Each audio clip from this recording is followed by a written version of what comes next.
Intentaré ser breve en la medida que sea posible. Bueno, muchos de vosotros ya me conocéis, llevamos muchos años en el sector. De hecho, nosotros sabéis que este año cumplimos ya 25 años y yo, más los años que llevo yo en la universidad, llevo unos 30 años dedicado a esto. Y lo que he venido a contaros básicamente es una reflexión sobre una situación en la que se encuentra actualmente el despliegue de redes Fiber to the Home y cómo lo vemos desde nuestra perspectiva, posibles soluciones o, mejor dicho, posibles optimizaciones a la situación que realmente se está dando.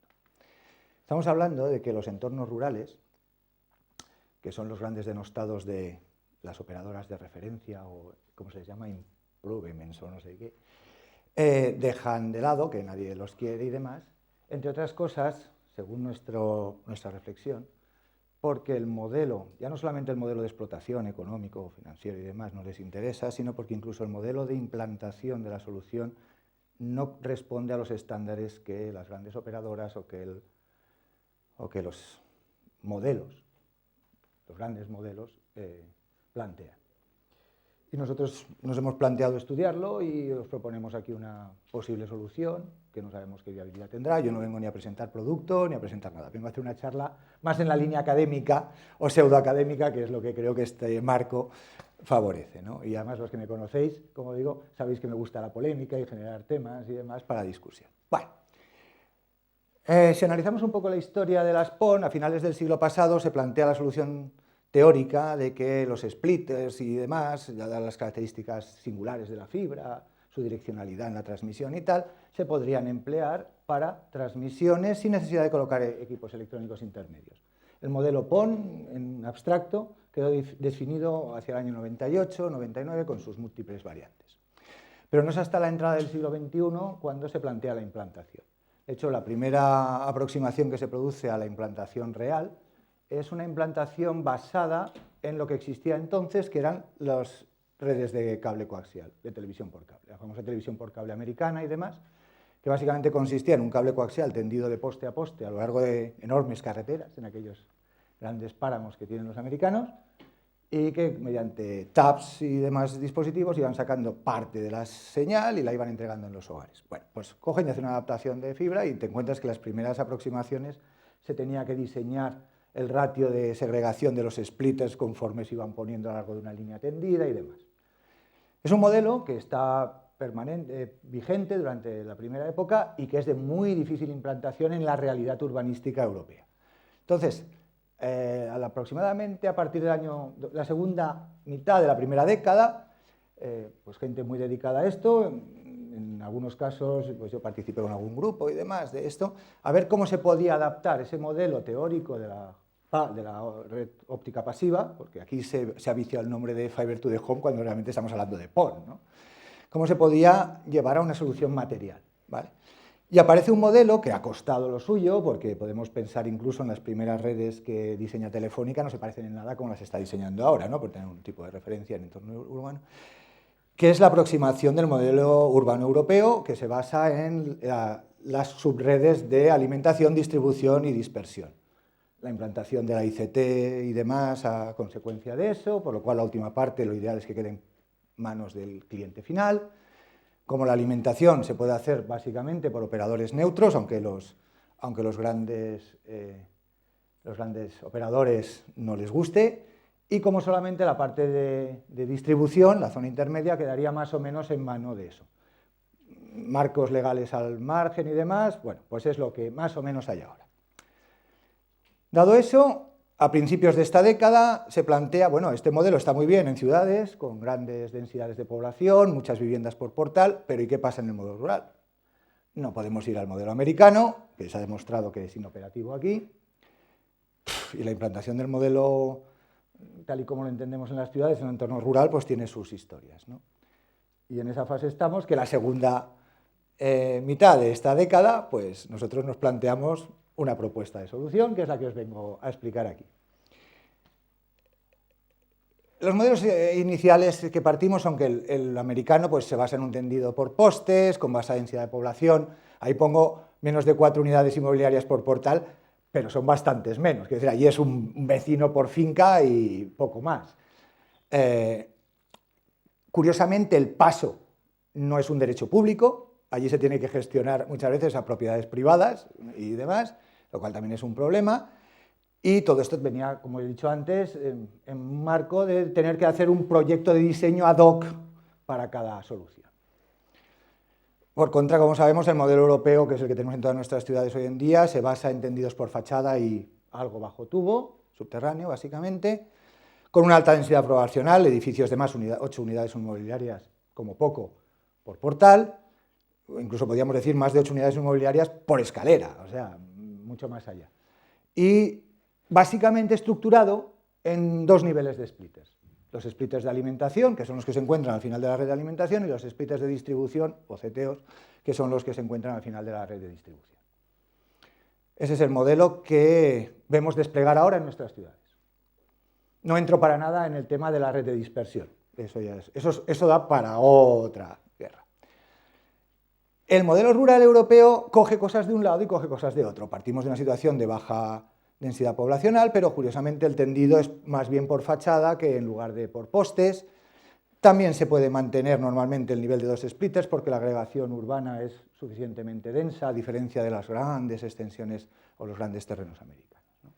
Y partiendo de esto, este es un resumen de lo que estamos hablando, distintos tipos de modelos, con sus datos y tal. Básicamente, la primera gran conclusión a la que podemos llegar en esto, y es nuestra primera gran conclusión, pero no tiene por qué ser cierta, es que a nivel, objetivo de poder unificar y simplificar la gama de productos que intervienen, una cosa buena podría pasar por el hecho de unificar splitters en los 2 niveles.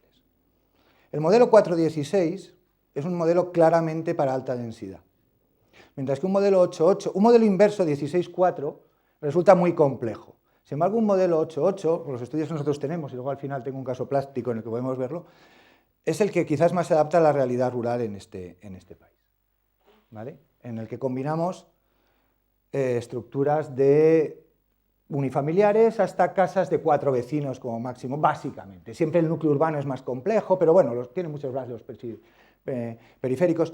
Cuando hablo del modelo rural no me estoy refiriendo solo a los pueblos de toda la vida, sino también a las zonas residenciales y ese tipo de entornos, ¿vale? Como he dicho, nosotros centramos el análisis a partido, o estamos en estos momentos analizando lo que es la red de dispersión, que para que nos situemos bien es las partes de la red, la subred, que va desde el splitter que está asociado a la red de alimentación y llega hasta las splitters de los cuales parten las redes de dispersión o de acometida. Este es en un modelo urbano, porque este croquis es de un modelo urbano. Su descripción en un modelo rural veremos que es sensiblemente distinta. Y nos basamos en esa singularidad o en esa diferencia para analizar cómo se puede abordar. La actual red de dispersión, las que se están tendiendo actualmente, son básicamente una adaptación de la empleada en el modelo urbano. O sea, cuando uno se va a un pueblecito de 3.000, 5.000 habitantes, se encuentra que las ingenierías ad hoc que están dando ese tipo de soluciones al pequeño operador, que normalmente es el que consulta este tipo de cosas, porque sí, para Telefónica y los grandes operadores es muy cómodo, tienen sus departamentos de ingeniería, tienen un modelo establecido, sus instaladores, sus subcontratas saben cómo hacerlo y no lo cambian. El pequeño instalador, o sea, el pequeño operador, a veces es su propio instalador. El problema del Apex, Capex y Copex y todo eso se le complica muchísimo. Entonces, bueno, hay otras muchas variables a tener en cuenta para ese tipo de clientes y en ese tipo de entornos cuál puede ser la solución más adecuada, ¿no? Si analizamos eso nos encontramos que el cable de distribución pasa por todos los splitters, tal y como está pasando ahora, con lo cual tienes que hacer un diseño previo completo para empezar a tirar el primer metro de cable, porque como lo tires para allá, en lugar de tirarlo para allá, igual las cago. La topología física es en bus, ¿vale? Lo mismo que pasa en las ciudades, de la red de dispersión. El cable de dispersión sale de la Divicao, ¿no? Y va pasando por todos los splitters a lo largo de fachadas. Cuando la topología lógica de la red que estamos manejando es una topología en estrella. Eso es una cosa un poco... Sí que es cierto que dentro de del cable, la dispersión, o sea, la gestión de las fibras es en estrella, pero es una estrella que está a lo largo de un bus físico, ¿vale? Tenemos que tener clara la diferencia entre el bus lógico o topológico y el bus físico, o sea, y la topología física, perdón. O se genera una fibra en cada splitter. En cada splitter tengo que estar manipulando a nivel de bajo, de empalme y demás. Normalmente en zonas, además, en altura, que yo me hago cruces como técnico superior en prevención de riesgos laborales, como la gente ahí arriba no se les ha ocurrido poner un cárcamo al lado de las CTOs para que el tío cuando llegue arriba se pueda colocar el arnés. No, se cogen a la escalera, que le pegan un viaje a la escalera y se va a la escalera y el tío toma por culo. O sea, hay cosas que de verdad... Bueno, y la principal hándicap es que todo el despliegue de la red de dispersión se tiene que hacer en la fase inicial, conforme a esos planos.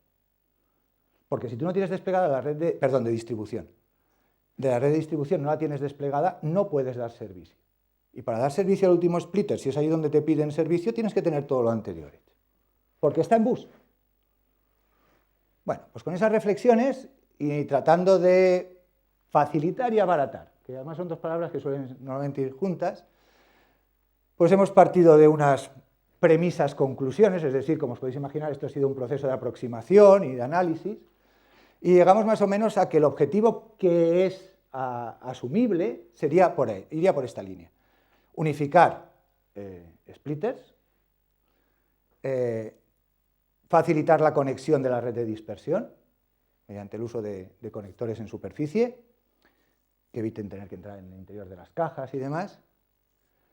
Intentar incorporar el cable monofibra a la red de distribución, no dejarlo solo en la red de dispersión, con lo cual los costes de cable bajan sensiblemente. Evitar que el cable tenga que estar pasando por todos los splitters, que complica mucho el tendido y los costes de tendido. Evitar el despliegue de la dispersión en la fase inicial. Si lo dejamos a partir del momento en que empezamos a tener abonados y lo hacemos bajo demanda, no nos lo ahorramos, pero dilatamos el gasto, con lo cual viene muy bien si ya empezamos a tener ingresos. Si encima conseguimos que el trabajo sea rápido y eficaz, pues muchísimo mejor, y sobre todo si podemos hacerlo con gente menos especializada, que nos costará menos, y además pueden ser los mismos trabajadores que están en la operadora haciendo otras funciones. E intentar incluso evitar hacer empalmes. Evitar, si es posible. ¿Vale? Para explicar un poco en qué consiste el modelo, vamos a ver cómo se desarrolla un despliegue de una red, la fase de ingeniería y despliegue de una red. ¿Vale? Cuando uno tiene un pueblo, lo primero que tiene que hacer es colocar los splitters de distribución, que son esos puntos a los cuales los abonados se van a acabar conectando. Sabemos que esos splitters a veces están dentro del patio de vecinos porque tienen la suerte de una ICT, joder, perfecto, pero vamos, en los entornos rurales, en el 95% de los casos son splitters de fachada y demás, ¿vale? Bueno, pues tenemos que hacer agregaciones, en lugar de 16 unidades inmobiliarias, puesto que nuestro splitter es un 8, agregaciones de 8 unidades inmobiliarias, pintar eso en el mapa y ya tenemos un punteado de dónde tenemos que, o por qué zonas, o en torno a qué puntos hay que acabar colocando un splitter de estos. Eso es común tanto para el modelo clásico, digamos, como para el propuesto. Lo segundo, diseñar la red de alimentación, que es la que sale de la CTO y que en la mayoría de los pueblos, a diferencia de lo que pasa en las ciudades, no es una estructura lineal que va saliendo, dejando fibras, cables de 256 fibras, que vamos dejando fibras por el camino y tal. Lo que sería una estrella colapsada, es decir, cogemos una estrella de cobertura y lo que hacemos es la centramos toda en una avenida principal. No, en los pueblos normalmente se parte de un núcleo urbano y entonces hay una salida hacia un lado, otra salida hacia otro, etc. Normalmente estos tendidos no suelen necesitar muchas cajas intermedias de segregación pasiva, ¿vale? Pero son necesarias. Y eso tampoco varía mucho, veremos que varía un poco, pero no mucho con el modelo clásico. Y ya llegamos al modelo de explotación. Iniciamos la fase de explotación y toda fase de explotación normalmente aparece porque alguien en un sitio quiere conectarse. Es ese señor que está ahí en rojo. Para llegar a aquel splitter, ¿qué es lo que hacemos en el modo clásico? Ponemos el primer nivel de splitters junto al cable de de alimentación, y sacamos nuestro cable de distribución, que tiene que estar perfectamente diseñado. Y solamente por darle un servicio a un señor allí tenemos que desplegarlo entero. Este cable se despliega sin solución de continuidad, porque no se hacen empalmes intermedios. No, es deseable que no se hagan empalmes intermedios. Y hay que dejar las cocas en los sitios oportunos donde el día de mañana habrá que poner los otros splitters. ¿vale? Eso es un trabajo de ingeniería bastante ingente, que en el fondo es el que más ocupa en el proceso de ingeniería después de haber definido dónde se sitúan las CTOs. Y al final se coloca ahí el splitter y todo va bien. ¿Cómo proponemos hacerlo nosotros? Lo que nosotros decimos es, una vez tenemos la distribución teórica de splitters de segundo nivel, splitters de distribución, y nuestra red de acometida, lo que nosotros hacemos es prolongar la red de acometida.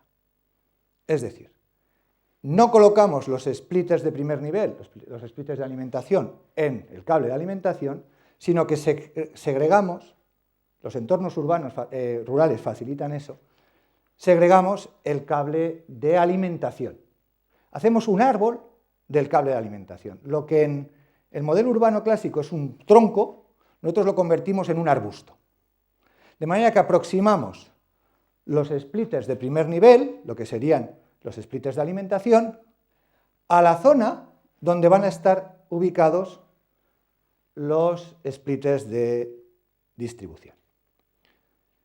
¿Cuál es el objetivo? Minimizar en tamaño la red de distribución. Nosotros no ponemos los splitters de alimentación a lo largo de la calle principal, sino que de la calle principal o de las distintas calles sacamos y abrimos la red de alimentación y colocamos los splitters de alimentación más próximos a la red de dispersión final. ¿Con qué finalidad? Porque lo que nosotros queremos proponer es que desde el primer splitter al segundo splitter se tire un cable monofibra con un splitter 1.8 al final, directamente. Eso da muchísima más flexibilidad y evita tener que hacer inversiones en la primera fase de despliegue de una red. Por lo tanto, desde un punto de vista de la red de distribución, no se necesita su despliegue en la fase inicial, ya que se va a desplegar conforme los abonados los vayan necesitando. Tiene topología en estrella, no es una topología de bus, por lo tanto no necesito determinar los splitters de una cadena porque no tengo cadena de splitters. El cable que utilizo son cables monofibra, tan sencillos y simples como los que se utilizan en la red de dispersión, pero a cambio la red de alimentación tiene una mayor capilaridad, está más próxima a las manzanas y acaba empleando más metros de cable, no nos engañemos. Pero se despliega más tarde y son más económicos, con lo cual el balance resulta bastante, y hay números, resulta bastante ventajoso. Pero hemos ido un paso más allá. Está aquí la presentación en abstracto y ahora viene un paso más allá. ¿En qué estamos en estos momentos nosotros en Fibercom? Estamos intentando implementar un modelo que yo he visto en algunos países que resulta, cuando menos, interesante analizarlo y poder valorarlo.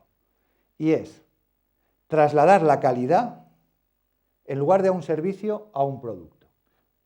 Es un modelo que en países que están implementando tecnologías, y este es el caso de una implementación nueva de tecnologías, tal y como se está viendo, el riesgo de calidad no recae en la bondad o expertise de los que la ejecutan, sino en la calidad del producto que se instala. Y una manera de conseguir la mayor calidad del producto que se instala es que el producto se instale tal cual sale certificado, verificado, de fábrica. Nos estamos moviendo en un concepto de trasladar la calidad a productos plug and play. Nuestro modelo consiste en suministrar productos que en sí mismos constituyen, de entrada, la red de distribución. Un splitter encapsulado en 1.8 con una bobina de cable que puede ir de 50 a 1000 metros, que se coloca, se tiende por fachada y se lleva hasta donde está el splitter de alimentación. En campo no hay que hacer prácticamente nada, como mucho confeccionar un empalme en el splitter de alimentación. Pero hasta ese punto se puede obviar si el splitter de alimentación se le dota de conectores. Y alguien me podrá decir, ¿Y cómo se implementa esto en la práctica? Bueno, en el 95% de los casos todo esto va por fachada y ese cable es uno más de los que llenan la fachada de los cables de dispersión.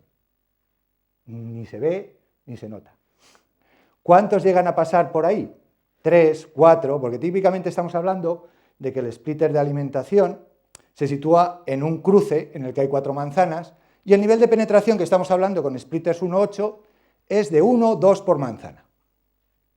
Con lo cual los tendidos típicos, según nuestros estudios, están entre 100 y 200 metros, en la gran mayoría de los casos. ¿Con qué precisión lo estamos planteando nosotros? Con 50 metros. Eso nos permite, como mucho, y en el modelo de conector, tener que gestionar un excedente de 20 o 30 metros que perfectamente se puede colocar en fachada, dar una vuelta y volver hasta donde está el splitter. No supone ningún problema. Por lo tanto, un producto plug and play, incluso con conector en el extremo, es perfectamente planteable. Y esa es la realidad. Menor versión inicial y a la larga mucho más económico, tanto en la cantidad como en el proceso de implantación. Y aquí os puedo enseñar un ejemplo. En un entorno urbano de un pueblo de 2.500 habitantes, con nuestra distribución más o menos, de viviendas se diseña una red que necesita del orden de 192 splitters y 24 splitters de alimentación, iguales, todos 1.8. Este es el pueblo en cuestión.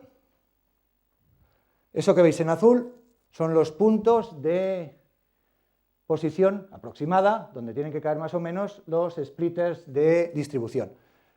La cabecera está aquí. Vale. Sobre este estudio poblacional, vemos que, por ejemplo, que las zonas de la derecha y de arriba a la derecha son de mucha más baja densidad de población que el casco antiguo, que está aquí en torno a esta parte de la Plaza de Toros, con más densidad de unidades inmobiliarias por manzana y tal. Y vamos a ver eso como gráficamente también se ve. La solución clásica es algo parecido a esto. Las líneas rojas son las líneas de la red de alimentación. Y los cables de dispersión nacen directamente de ahí porque el splitter se encuentra sobre esas líneas rojas, básicamente. El splitter de primer nivel, el splitter de alimentación. Fijémonos que los cables tienen que pasar por las calles muchas veces de ida y de vuelta para poder coser esos famosos 8 splitters que uno tiene que dar, que al ser tan baja la densidad de población resulta que te tienes que ir muy lejos para poder encontrar grupos de 8. Mirar la dispersión del lado izquierdo y la dispersión del lado derecho. Ahí las tiradas son muy largas en el lado derecho. Con nuestro modelo lo que hacemos es, la red de alimentación es más capilar, pero toda la red de dispersión se realiza sobre la marcha cuando hace falta. Y no se ejecuta hasta que no hay demanda por parte de los clientes. Y esa es la sutil diferencia. Aquí lo tenéis en números. En los dos modelos se necesitan 24 splitters de alimentación y 192 splitters de distribución. Pero sin embargo, aunque se usa más metros de cable de alimentación y más metros al final de cable de distribución, en este caso es cable de 16 fibras ópticas y en este es un cable de 8. Y en este es un cable de 16 y en este es un cable de 1 fibra óptica. Pero es que además la parte gris oscura, aunque pone OPEX, no es ciertamente un OPEX, es un CAPEX, pero es un OPEX en el sentido de que hasta que no entras en operación no tienes que realizar esa inversión. Bueno, y esta es la exposición que quería hacer al auditorio. Espero que haya sido de vuestro interés.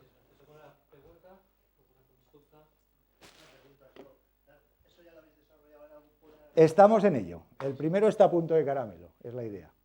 Yo espero que para el verano o así tengamos el primero ya en marcha.